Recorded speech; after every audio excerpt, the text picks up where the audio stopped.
April 14, 1943, Fleet Radio Unit Pacific, Pearl Harbor. Inside a dim, fan-cooled room, American cryptographers worked in absolute silence. A pencil scratched across paper as strange clusters of Japanese naval code began to take form in English. One message stood out. It came from the commander-in-chief of the combined fleet. It wasn't battle orders. It was an itinerary. Admiral Isoroku Yamamoto's inspection schedule, complete with flight paths, takeoff times, and escort details. Technical Sergeant Harold Fudina, a Nisei translator with the Military Intelligence Service, double-checked every symbol. The Japanese had provided, unknowingly, a blueprint to their most important commander's death. The itinerary revealed Yamamoto would depart Rebel at 0600 Tokyo time, bound for Balail Airfield, escorted by 60 fighters. Commander William Goggins, leading FRUPAC operations, recognized the gravity of the discovery immediately. This was more than intelligence, it was an opportunity. The decrypted signal was rushed to Commander Edwin T. Layton, Pacific Fleet's intelligence chief. As he read, Layton's expression hardened. This was no routine transmission. Yamamoto, the architect of Pearl Harbor, would soon be within the range of American fighters. Layton understood what that meant. One precise mission could strike directly at the heart of Japan's naval command. But acting on this intelligence risked revealing the most guarded American secret, that they had broken Japan's naval codes. In that moment, the Pacific War shifted. Yamamoto wasn't just a commander. He was a national symbol, Harvard-educated, fluent in English, and one of the few Japanese officers who truly understood America's industrial power. His death would cripple morale across Japan's fleet. For the men of U.S. intelligence, the decision was now in the hands of the highest command, Admiral Chester Nimitz, Admiral William Halsey, and ultimately the President himself. As night fell over Pearl Harbor, a single decoded message began a chain reaction that would stretch across 600 miles of ocean and end with one of the most audacious fighter missions in aviation history. The Americans now knew where Yamamoto would be, but could they possibly reach him in time? On the morning of April 16, 1943, the sound of typewriters and teleprinters filled the intelligence offices across the Pacific. The decrypted message had already traveled from Pearl Harbor to Admiral Chester Nimitz's headquarters, then to Admiral William Bull Halsey, commander of the South Pacific. Within hours, approval came down from the top. The mission to intercept and kill Admiral Yamamoto was authorized. The order carried a single phrase: proceed with utmost secrecy. Every man who saw the document understood that even a whisper of its contents could endanger the entire operation. At Henderson Field, Guadalcanal, Major John W. Mitchell of the 339th Fighter Squadron received his orders. His unit flew the Lockheed P-38G Lightning, a twin-engine interceptor capable of traveling over 400 miles per hour at altitude. Its long range and heavy armament made it the only American fighter capable of reaching Yamamoto's flight path, 600 miles away over the jungles of Bougainville. The mission would push the P-38 to the very edge of its operational limits. Mitchell studied his charts with mathematical precision. The direct route would expose his formation to Japanese radar and coast watchers stationed on dozens of islands between Guadalcanal and Bougainville. The alternative was an enormous seaward detour, adding nearly 165 miles, keeping the fighters below radar detection, skimming just 50 feet above the waves.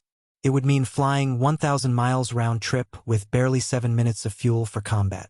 The plan was so tight that a single navigation error could doom all 18 aircraft. To complete the mission, every P-38 would carry 2 165-gallon drop tanks in addition to its 300 gallons of internal fuel. Engineers and mechanics worked through the night, checking every line, clamp, and bolt. Each pilot reviewed survival gear, a life vest, a jungle kit, a Colt .45 pistol, and the unspoken understanding that capture meant death. When Major Mitchell briefed his men, he didn't promise glory. He promised one thing: we'll have just one shot. In less than 48 hours, 18 Lightnings would rise into the dawn, skimming the Pacific surface toward an enemy who didn't know death was coming. But first, the mission needed to be flawless. Every mile, every minute, every drop of fuel had to count. The mission's success would depend on the men behind the controls of the P-38s. a mix of seasoned veterans and rising aces. Major John William Mitchell, age 30, had logged over 2,000 hours in everything from basic trainers to the most advanced fighters. His reputation among the 339th Fighter Squadron was one of calm precision, a pilot who thought like an engineer. Every calculation, every maneuver, every heading would rest on his judgment. His pilots trusted him with their lives. Among those pilots was Captain Thomas George Lanfear Jr., 6 feet tall, confident, and ambitious. The son of a decorated World War I aviator, Lanfear carried himself like a man born for the spotlight. His aggressive flying style had earned him both admiration and caution among his peers. For him, Operation Vengeance was more than a mission, it was a chance for immortality. He believed shooting down Yamamoto would etch his name into the pages of history. Lieutenant Rex T. Barber was the opposite, quiet, methodical, an Oregon farm boy who had studied engineering before the war. His calm demeanor masked deadly precision. Barber didn't chase glory, he chased results. To him, combat was geometry in motion, angles, speeds, deflection, and patience. His gunnery scores were among the best in the Pacific. Where others relied on instinct, Barber relied on mathematics, and his aim never missed. Their target, Admiral Isoroku Yamamoto, represented Japan's naval genius. Harvard-educated, fluent in English, he had toured America's factories in the 1920s and knew Japan could not win a prolonged war. Yet, as the architect of Pearl Harbor, his name carried divine reverence across Japan. At 59, he was weary but resolute, determined to inspect his frontline air units personally. He would fly aboard a Mitsubishi G4M Betty bomber, fast and long-ranged, but fragile as glass. 2 worlds, one of steel confidence, the other of quiet precision, were about to collide in the skies over Bougainville. In just days, the hunter and the hunted would meet. And when they did, only seconds would decide the course of the Pacific War. April 17, 1943, Henderson Field, Guadalcanal. In the humid night air, the operations tent buzzed with tension. Major Mitchell gathered his pilots for the final briefing. Maps of the Solomon Islands lay spread across wooden tables, weighted down with coffee mugs and pencils. The chalkboard showed the route in 5 precise legs. A 600-mile outward journey, 400 miles back. Every heading, every wind correction, every turn was calculated to the degree. A single mistake, Mitchell warned, and we'll be lost over open ocean. The flight would begin with a westward leg over the sea at treetop height, 30 to 50 feet above the waves. Their goal, to stay beneath Japanese radar coverage. From there, the formation would swing north, curving wide around enemy-held islands before turning inland toward Bougainville. It was a navigation challenge unlike any the squadron had faced. Over 600 miles of ocean, no radio beacons, no landmarks, just compass, clock, and faith in Mitchell's calculations. The mechanics worked through the night, filling every tank with 100-octane fuel. Each Lightning carried 300 gallons internally and 2 165-gallon drop tanks under its wings, the difference between success and failure. Crew chiefs checked fuel lines, ammunition belts, and oxygen systems by flashlight. Each man knew a mechanical fault could doom not only a plane, but the entire formation. By dawn, the aircraft gleamed silver under the rising tropical sun. Engines ready, guns loaded, destiny waiting. Mitchell reviewed every contingency. If weather shifted, they'd abort. If spotted early, they'd scatter. If fuel ran low, they'd risk ditching at sea. Each pilot carried survival gear, a life vest, water tablets, and a Colt .45. Capture by the Japanese was unthinkable. No one expected mercy. Around 2,000 hours, Admiral Mark Mitcher addressed the men personally. "You'll be flying the longest intercept mission in history," he said. "Make it count." The pilots nodded in silence, they already understood. As the night deepened over Guadalcanal, engines idled softly on the darkened strip. In a few hours, the P-38s would lift off into the dawn, alone, unescorted, and unseen. Their target was already airborne, and the race across the Pacific had begun. April 18, 1943, Lakunai Airfield, Rabaul. At precisely 0600 Tokyo time, The soft hum of engines broke the morning calm. Admiral Isoroku Yamamoto, Commander-in-Chief of Japan's combined fleet, stepped aboard Mitsubishi G4M1, Betty bomber number 323. Dressed in full white uniform, his demeanor was calm, though aides later recalled a somber silence.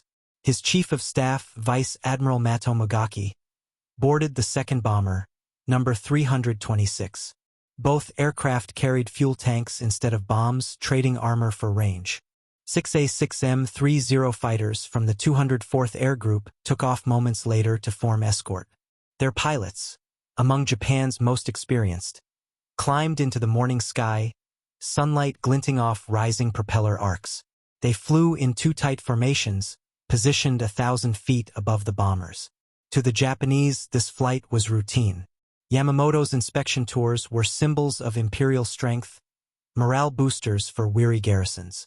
No one suspected that American eyes had already read their schedule word for word. The Betty bomber was both elegant and fatally fragile. Its exceptional 2,800-mile range came from sacrifices, no armor plating, no self-sealing fuel tanks, and thin aluminum skin that ignited easily when struck. Japanese crews nicknamed it Hamaki, the cigar. A single incendiary round could turn it into a flying torch. Yet Yamamoto trusted it. To him, risk was part of command. A commander must share the hardships of his men, he had once said. That morning, fate agreed to test that conviction. As the formation leveled off at 6,500 feet, the air was calm and clear. Scattered cumulus clouds floated at 4,000 feet, perfect cover if needed. Warrant Officer Kenji Yanaga, one of the escort leaders, scanned the skies with the instinct of a seasoned hunter. Nothing seemed amiss. They were 400 miles from Rabaul, approaching Bougainville.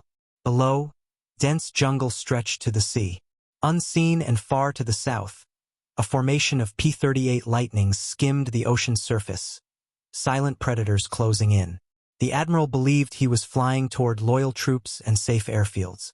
In reality, he was flying into history's most precise aerial ambush. At that same hour, over 600 miles away, 18 American Lightnings roared into the dawn. April 18, 1943, 0725 hours local time, Henderson Field, Guadalcanal. One by one, the P-38 Lightnings began to roll down the coral runway. Their twin engines thundered across the island, scattering dust and palm fronds. Major Mitchell led the formation, followed by Captain Lanfer's killer flight and the two top cover sections. As each aircraft lifted off, its drop tanks glimmered silver in the rising sun. The mission that had been whispered only in code was now in motion. Minutes into flight, disaster struck. Lieutenant James McClanahan's tire burst on takeoff, sending his aircraft skidding off the runway in a plume of coral dust. Another pilot, Lieutenant Joe Moore, was forced to abort after his fuel pump malfunctioned. 16 Lightnings pressed on, 2 fewer than planned. They leveled off at just 50 feet above the Pacific, their wingtips nearly kissing the waves. At that altitude, the air shimmered with heat and salt spray, the horizon an endless blue void. The men fought fatigue and monotony as the hours crawled by. For 2 straight hours, they skimmed the sea in radio silence, adjusting throttles to stay perfectly aligned. Salt crusted on windshields, sunlight turned the cockpits into ovens, and the vibration of the twin Allison engines became a hypnotic drone. Some pilots slapped their faces to stay awake. Others sang through oxygen masks. Below them, sharks followed the distant roar of engines, a grim reminder of what awaited anyone forced to ditch. Mitchell navigated entirely by dead reckoning, no radar, no landmarks, only compass headings, airspeed, and a wristwatch synchronized to the second. A deviation of even 1 degree could carry them dozens of miles off course. He checked his calculations again and again, silently measuring time against distance. Each minute brought them closer to the intercept point, or to oblivion. 2 hours and 9 minutes after takeoff, Mitchell looked at his watch. It was time to turn. They had crossed more than 400 miles of open ocean, guided only by numbers, instinct, and luck. Ahead lay Bougainville, and somewhere in that sky, the man who had brought war to Pearl Harbor. The hunters were about to find their prey. 0934 hours, April 18, 1943. Over the endless blue of the northern Solomons, Major Mitchell's formation reached the final turn point. For 2 hours and 9 minutes they had flown by compass alone, and now their timing was nearly perfect. Mitchell checked his Elgin wristwatch. 1 minute early. He rocked his wings, signaling the attack turn. 16 lightnings banked together, climbing toward Bougainville. Then, through the morning haze, Mitchell's wingman, Lieutenant Douglas Canning, broke radio silence. Bogies 11 o'clock high. The American pilots saw them. 2 Betty bombers and 6 Zero escorts, cruising 6,500 feet above the jungle canopy. Against all odds, Mitchell's dead reckoning had been flawless.